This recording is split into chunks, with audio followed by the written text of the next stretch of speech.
Hey guys, this is Motivi. आज जो book के बारे में हम बात कर रहे हैं वो है who will cry when you die. सोचने की भी बात है, ये बुक का नाम ही इसलिए रखा गया है कि बंदा सोचे एक मिनट के लिए, यार अगर आज मैं मर गया तो कोई मेरे को याद करेगा भी कि नहीं। अभी एक सेकंड के लिए तो हल्का फुल्का एंग्शियसनेस, डिप्रेशन आ जाता है कि यार सही में कोई याद करेगा मेरे को। एंड बुक में सब कुछ ऐसे ही लिखा गया है कि आप कैसे जियो कि लोग सही में आपको याद रखें, सही में रोएं, कुछ आंसू तो बरसाएं। ठीक है, तो कैसे इम्पैक्टफुल हम जिंदगी जी सकते हैं उसके बारे में लिखा है। फर्स्ट पॉइंट, फर्स्ट लेसन जो आप सीख सकते हो वो की है डेवलप ऑनेस्टी। अब क्या होता है कि बहुत लोगों में ऑनेस्टी नहीं होती है। ठीक है, एक चीज़ कहते हैं, कुछ और करते हैं। कभी कभी कुछ चीज़ों में, खासकर करीबी रिश्तों में, ऑनेस्टी होनी ज़रूरी है। तो आपको सोच समझ के चलना है कि किसके साथ खुलना है, किसके साथ नहीं खुलना है, पर ऐसा नहीं करना है कि कभी किसी के साथ खुलूंगा ही नहीं, बिल्कुल क्लोज भी नहीं हो जाना है। तो वो बैलेंस आपको लाना बहुत ज़रूरी है। ठीक है, जब तक ऑनेस्टी नहीं होगी दूसरों के साथ, इवन खुद के साथ भी, ठीक है, आप ग्रो नहीं कर पाओगे। दूसरों के साथ नहीं है तो आपके रिलेशनशिप बिल्ड नहीं होंगे। खुद के साथ आपकी ऑनेस्टी नहीं है तो क्या होगा कि को पता ही नहीं आप क्या कर रहे हो ज़िंदगी में। तो मेरे को खुद के साथ ऑनेस्ट रहना भी ज़रूरी है, दूसरों के साथ ऑनेस्ट भी रहना ज़रूरी है। सेकेंड पॉइंट है प्रैक्टिस टफ लव। जब आप खुद की चीज़ों को व्यू करते हो तो बहुत आसान होता है कहना कि यार मैंने करा है तो ये तो अच्छा ही होगा। गट्स चाहिए कि एक्सेप्ट करने में कि क्या पता मैं गलत हूँ। थोड़ा बहुत टफ लव होना ज़रूरी है। अब टफ लव बहुत तरीके में हो सकता है। जो ऑथर बोलते हैं वो कहते हैं कि डिसिप्लिन होना ज़रूरी है। ठीक है, तो डिसिप्लिन एक बहुत इंपॉर्टेंट टफ लव है, बिकॉज एक कहावत भी है कि regret and discipline both are painful. किसी ना किसी फॉर्म ऑफ टफ लव आपको चाहिए। पॉजिटिव सेल्फ क्रिटिसिज्म बहुत अच्छा टफ लव है। ठीक है, कि तुम अपने ही काम को ऐसा परख रहे हो, अपने ही काम को ऐसा आजमा रहे हो। जैसे मैं अगर लिख रहा हूँ तो मैं अगर अपने ही काम को आजमाऊँ कि यार ये तो मैं पहले भी लिखता था, और अच्छा कैसे कर सकता हूँ, और अच्छा कैसे कर सकता हूँ। ठीक है, वो जो मैं अपने आप को पेन दे रहा हूँ कि फोर्स कर रहा हूँ अपने आप को और अच्छा लिखने में, ठीक है, वो एक तरीके से टफ लव है। मेरे कहने का मतलब ये है। एंड एक ही समय में रोज बैठ रहा हूँ, काम कर रहा हूँ, मैं काम करना पसंद नहीं है फिर भी बैठ रहा हूँ, टफ लव है, और वो मेरे को हेल्प करेगा। Consistency always helps. ये आपको हमेशा ये चीज़ याद रखनी है। Third, right thank you notes. मैं बहुत अनहैप्पी रहता था कुछ टाइम पहले तक। मेरे को समझ नहीं आया क्यों इतना अनहैप्पी रहता हूँ, बट अनहैप्पी रहता था कि मोस्टली बिकॉज मैं कंपेयर करता था खुद को दूसरों के साथ। एंड एंड्रू टेट की वीडियो में वो एक एक्सपेरिमेंट करने के लिए बोलता है कि एक दिन या तो पानी मत पियो, एक दिन या तो खाना मत खाओ। एक पूरे दिन या तो पानी मत पियो या तो खाना मत खाओ। ठीक है, एंड अगले दिन अब देखना कैसा होगा। तो मैंने एक दिन तो नहीं करा पर 3-4 घंटे करा। फिर मैंने पानी पिया। पानी पी के जो मेरे को आनंद हुआ भाई साहब, ऐसा आनंद मेरे को सालों सालों तक नहीं हुआ था। तो इतना खतरनाक फीलिंग थी। और उस दिन मेरे को रियलाइज़ हुआ ग्रैटिट्यूड इज़ पावरफुल मैन। जो है हम उसको ही वैल्यू नहीं करते हैं। ठीक है, हमारे पास पानी पीने को है, खाना खाने को, हम उसको वैल्यू ही नहीं करते हैं, बिल्कुल वैल्यू नहीं करते हैं।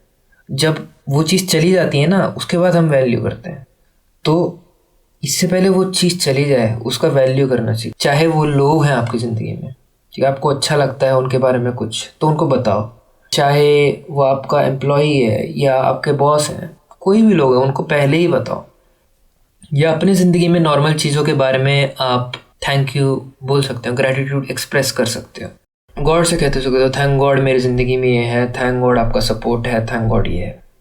अगर 3 से 4 बार भी अगर दिन में करोगे ना, सोने से पहले भी करोगे ना, आप देख लोगे। मेरे साथ भी हुआ है, बहुत लोगों के साथ हुआ है।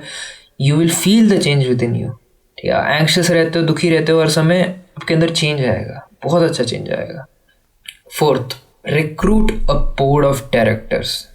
तो इमेजिन करो आपके टेबल के चारों तरफ, जब भी आप एक टफ सिचुएशन में हो, आपके टेबल के चारों तरफ आपके आइडल्स बैठे हैं। ठीक है, और आप भी उस टेबल पे बैठे हो, और फिर उनसे कहो कि मैं इस सिचुएशन में फंस गया हूँ, इस सिचुएशन को पूरा एक्सप्लेन करो। बेसिकली आपको कन्वर्स करना है। बहुत अच्छा इंसाइट है कि जब भी आप प्रॉब्लम एक्सप्लेन करते हो ना, आधी प्रॉब्लम सॉल्व हो जाती है। आपने नोटिस करा होगा कि आप बहुत एक चीज़ में बहुत टाइम से परेशान हो, फिर आप अपने फ्रेंड को जाके वो समझाते हो। बस जब वो आप समझाते हो ना तो आपका ब्रेन ऐसा रिवायर होता है कि वो आधी प्रॉब्लम वहीं पे सॉल्व हो जाती है। बाकी आधी प्रॉब्लम इन्फॉर्मेशन के ऊपर, अगर आपके पास राइट इन्फॉर्मेशन तो आप उसी समय समझाते समझाते ही सॉल्व हो जाएगी आपकी प्रॉब्लम। ठीक है, तो वो रिवायरिंग की ज़रूरत होती है कभी कभी। तो इसका फर्स्ट स्टेप सिमिलर है। क्या कर रहे हो कि एक, आप एक्सप्लेन कर रहे हो उन आइडल्स को अपने प्रॉब्लम। सेकंड, आप एक्सेप्ट कर रहे हो कि जो आपके आइडल्स हैं उनको सोल्यूशन पता है। और आइडल्स आपकी क्या है, बेसिकली इमेजिनेशन है, आपकी सबकॉन्शियस है। आप सबकॉन्शियस को सब कुछ पता है। एंड जब आप ये कर रहे हो तो आप ये मान रहे हो आप प्रॉब्लम सॉल्व कर सकते हो। ठीक है, तो जब आप बोर्ड ऑफ डायरेक्टर बैठाते हो ना, आपको पूरी बिलीव करना है कि वो असली बोर्ड ऑफ डायरेक्टर है। ठीक है, आपको उनकी प्रॉब्लम समझानी अपनी है। ठीक है, और फिर कहना है कि आप लोग क्या करोगे, आप क्या सजेस्ट करोगे मैं करूं। अब डिपेंड करता है आप अपने आइडल्स के बारे में जितना जानते हो कि वो क्या बोलें, कैसे करने को बोले। Sometimes all we need to do is detach ourselves from the problem to solve it. यानी कभी कभी हम इतना अटैच हो जा सकते हैं ना किसी सिचुएशन से, यार उस बंदे ने मेरे को ऐसा कर दिया, यार वो तो मेरे को पसंद ही नहीं करता, यार मेरे को प्रमोशन पर मिलेगा ही नहीं, कि कभी कभी हमें डिटैच होना पड़ता है, हमें ऊपर उठना पड़ता है। ठीक है, देखने के लिए कि क्या हो रहा है क्या नहीं हो रहा है। वो डिटैचमेंट तभी आएगा जब ये एक्सपेरिमेंट करोगे। नंबर 5, रूल 5 बेसिकली कहता है कि cure your monkey mind. Basically author कहते हैं कि अपना चंचल दिमाग को वश में करना।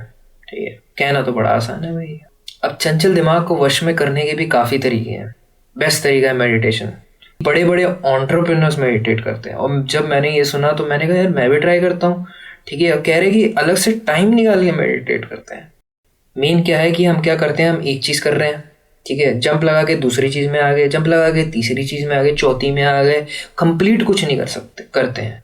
तो इस वजह से हम सब लोग पूरी जनता एंग्शियस रहती है, परेशान रहती है और डिप्रेस भी हो जाती है। प्रॉब्लम क्या है कि जब तक आप कोई चीज़ कंप्लीट नहीं करोगे ना, मेंटल बर्डन रहेगा, मतलब बोझ बन के रहता है, यार वो करना था वो करना था वो करना था। तो फिर उसके बाद हमें कुछ चीज़ एंजॉय भी करनी होती है ना, वो नहीं हो पाती है, मूवी देखनी नहीं हो पाती है। तो मेन इसका पॉइंट यही है कि आपको किसी भी हद तरीके से आपके मंकी माइंड को कंट्रोल करना है। आपको एक टास्क कंप्लीट करके ही दूसरे टास्क में जाना है। ठीक है, छोड़ना नहीं है कोई भी टास्क को, और इससे आपको खुशी मिलेगी, आपको कॉन्फिडेंस बनेगा, आप बहुत आगे बढ़ोगे लाइफ में। काफ़ी एक्सपेरिमेंट करके मैं चीज़ें लाया हूँ आपके सामने, और अभी तक लाइक नहीं करिए तो वीडियो लाइक कर देना अगर अभी तक पहुँच गए तो सब्सक्राइब भी कर देना, शेयर भी कर देना। Next point, use your commute time. अब बात यह है कि आप कितनी ज़िंदगी यूज़ कर रहे हो अपने फ़ायदे के लिए। तो मेन है कि आपको जितना हो सके आपका टाइम यूटिलाइज करना है। तो जो ऑथर हैं वो क्या करते हैं कि जब गाड़ी में होते हैं तो ऑडिबल या ऑडियो बुक चला के फ़ोन में यूज़ करते रहते हैं। ठीक है, सुनते सुनते चलाते हैं, क्योंकि चलाते वक्त क्या जा रहा है। आपको भी कुछ सिमिलर करना है, आपको जितना हो सके टाइम यूटिलाइज करना। तो ऑडियो बुक सुन सकते हैं आप, वॉकिंग के समय ऑडियो बुक सुन सकते हैं, चलते वक्त ऑडियो बुक सुन सकते हैं, एक्सरसाइज के वक्त ऑडियो बुक सुन सकते हैं।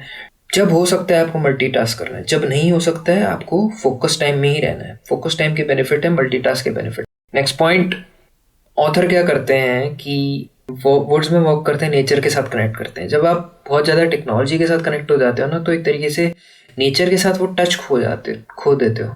कनेक्शन है कि वो जो प्राइमल सेल्फ है कि हम सही में एक समय पे आदिवासी हुआ करते थे, वो वाला सेंस खो जाता है। वापस कनेक्ट करने के लिए कभी कभी आप जाओगे ना, पार्क में भी जाके आप देख सकते हैं, पार्क में जाके थोड़ा टच करोगे पेड़ों को, ठीक है, कनेक्ट करने की कोशिश करोगे, एनिमल्स के साथ रहोगे, थोड़ा जो भी आपके पेट्स हैं या बर्ड्स की आवाज़ सुनोगे, बटरफ्लाइज को देखोगे, तो एक तरीके से अंदर एक और खुशी जगाता है, कहता है कि हम सही में ह्यूमन हैं, हम सही में पार्ट ऑफ समथिंग बिग है। तो बहुत खुशी मिलती है। Rule 8, find 3 great friends. आपको ज़्यादा दोस्तों की ज़रूरत नहीं है ज़िंदगी में। जितना छोटा सर्कल होगा ना उतना आपका फ़ायदा है, क्योंकि उतना आपको आपके साथ वाले लोग आपको पहचानेंगे। अब इसमें थोड़ा रिस्क भी होता है कि अगर साथ वाला ही दोगला निकला तो क्या करेंगे, तो उसके लिए आपको परखना है, परख के आपको डिस्कनेक्ट करना है लोगों से। अगर कम लोग हो, 3 या 4 लोग हों कि जो आपके हर डिसीजन में ऑलमोस्ट साथ हैं, आपके डे टू डे लाइफ के बारे में उन्हें पता है। ढूंढना मुश्किल पार्ट है, बट एक बार मिल गए, अगर आप बचपन से साथ हो, आपके गोल स्टार्टिंग से ही साथ रहे, तो ढूंढना आसान होता है।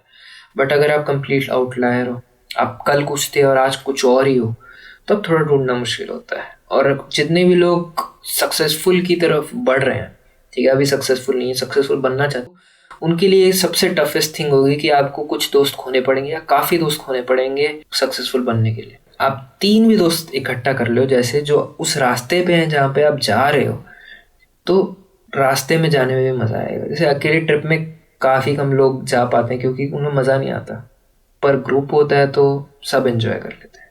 Next point, become the CEO of your life. काफ़ी प्रॉब्लम्स जो हमारी ज़िंदगी में आती हैं वो इसलिए आती है क्योंकि हम काफ़ी चीज़ों के बारे में रेस्पॉन्सिबिलिटी नहीं ले पाते। ठीक है, हम कहते हैं कि हम करेंगे पर हम वो करते नहीं हैं। हमारी ज़िंदगी में प्रॉब्लम है पर हम वो किसी और के ऊपर ब्लेम कर रहे हैं कि नहीं मेरी गलती नहीं है, तुम्हारी ही गलती है। इस वजह से काफ़ी रिलेशनशिप्स भी एंड हो जाते हैं।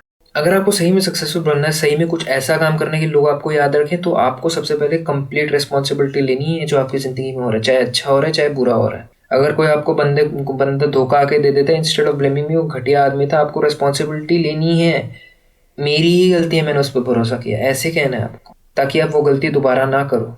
आपको कंप्लीट रिस्पॉन्सिबिलिटी चाहिए लाइफ की, और ये अगर क्वालिटी आप डेवलप करेंगे तो बहुत फ़ायदा होगा आपको। जितनी जल्दी डेवलप करेंगे आपको फ़ायदा होगा। और ऐसे लोगों की लोग रेस्पेक्ट भी इजीली करते हैं, ठीक है, जो खुद कंट्रोल में होते हैं लाइफ के, जो दूसरों को कंट्रोल करने नहीं देते अपने आप को, विक्टिम नहीं होते, लीडर होते हैं। Take more pictures. So again same point पे आते हैं कि हम खुद वैल्यू नहीं करते हमारी ज़िंदगी में क्या है। ठीक है, हम खुद फ़ोटो नहीं खींचते हैं ये सोच के कि यार फ़ोटो क्या अच्छी आएगी हमारी, यार हमारी क्या अच्छी फ़ोटो आएगी। बट अगर आप 10-20 साल बाद देखोगे तो हम इन मोमेंट्स को मिस करेंगे कि यार उस समय की मेरे पास फ़ोटोज़ नहीं है, यार फ़ोटोज़ होती तो क्या होता है, यार मज़ा आ जाता। ठीक है, तो क्योंकि हम अप्रिशिएट नहीं करते हैं जो हमारे पास है, इसलिए हम खुश ही नहीं रह पाते हैं। और फिर जब फ्यूचर आता है तो एक साइकिल ही चली जाती है, क्योंकि हम फिर सोचने लग जाएंगे यार उस बंदे के पास तो ये है, उस बंदे के पास तो ये है। तो ऑथर कहते हैं कि तो ग्रैटिट्यूड करो, दूसरा बहुत सारे पिक्चर लो, बहुत सारे मेमोरीज इतने इकट्ठा करो, सारे पिक्चर्स खींचते रहो, खींचते रहो, खींचते रहो, खींचते रहो, खींचते रहो। लास्ट पॉइंट है टेक वीकली सबैटिकल। पुराने टाइम में बेसिकली यूरोप में क्या होता था, Sunday was reserved for worshipping, praying, being thankful to God, being thankful to the universe. Author यहाँ पे कहते हैं और मैं भी एग्री करता हूँ कि 6 दिन काम करो, जो भी काम कर रहे हो, डेली रेगुलरली सेम टाइम पे काम करो, टफ लव प्रैक्टिस करो, डिसिप्लिन रहो, मल्टीटास्क करो, यूटिलाइज करो टाइम कम्प्लीटली, जो सारे पॉइंट्स हैं मैंने आपको अभी बताए।